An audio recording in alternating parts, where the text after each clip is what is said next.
Is Israel's policy of building civilian communities in the area known as the West Bank the reason there is no permanent peace between Israel and the Palestinians? The answer to that question, despite all the sound and fury regarding the so-called settlement issue, is no. The Israeli settlements in the West Bank are not the major barrier to a peace agreement. A little historical context will make this clear. For 2 decades, before June of 1967, the West Bank, including much of Jerusalem, was controlled by Jordan. During that time, a time when Israel did not have a single settlement, there were numerous Palestinian terror attacks against the nation-state of the Jewish people. In other words, Palestinians committed terror attacks against Israel when there were no settlements. And they committed terror attacks against Israel when there were settlements. If Israel were to pull out of every single settlement in the West Bank tomorrow, it's unlikely that anything much would change. In fact, if history is any indicator, Israel could be worse off. In 2005, Israel abandoned every single community, every house, every farm, every structure it had built in the Gaza Strip. How did the Palestinians of Gaza react? They launched thousands of rockets and numerous other terror attacks against the nation-state of the Jewish people. The attacks continue to this very day. And every year, the range of these rockets get longer and their payloads more lethal. Only a very sophisticated Israeli anti-missile defense keeps the country secure. Can you blame Israel for not wanting to risk a 2-front rocket war? But Israel has no right to be in the West Bank at all, many say. So permit me, a law professor at Harvard, to say that on the basis of international law, this position is incorrect.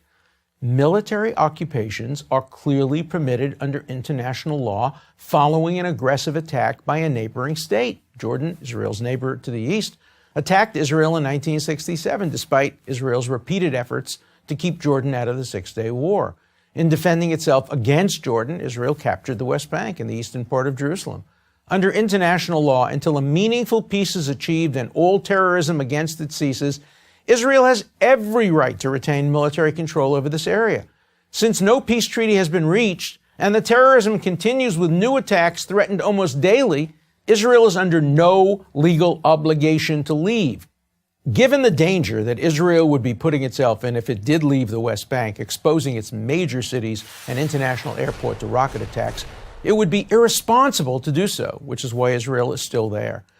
Nevertheless, I fully acknowledge that a military occupation is significantly different, both as a matter of law and politics, from building civilian settlements, even in a territory that is legitimately subject to a military occupation. That's why I have long opposed the building of settlements in the West Bank.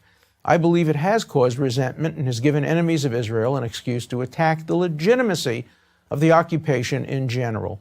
It is also why I have always supported Israel's efforts to exchange land for peace, as it has done on multiple occasions over the last few decades. So while the settlements may have contributed to the difficulty of making peace, it has not been the major barrier that Israel's enemies claim it to be. It is not the reason there has been no peace agreement between Israel and the Palestinians. The reason has always been and remains the unwillingness of Palestinian leaders, and according to Palestinian polls, much of the Palestinian population, to recognize Israel's right to exist as the nation-state of the Jewish people.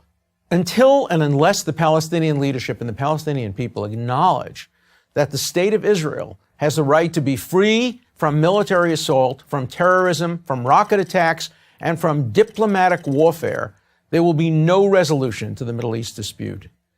If these conditions, which must be the basis of any two-state solution, meaning a nation-state for the Jewish people and a Palestinian state, are met, the occupation will end, the settlement issue will be resolved, and the blessings of a mutual peace will finally be achieved.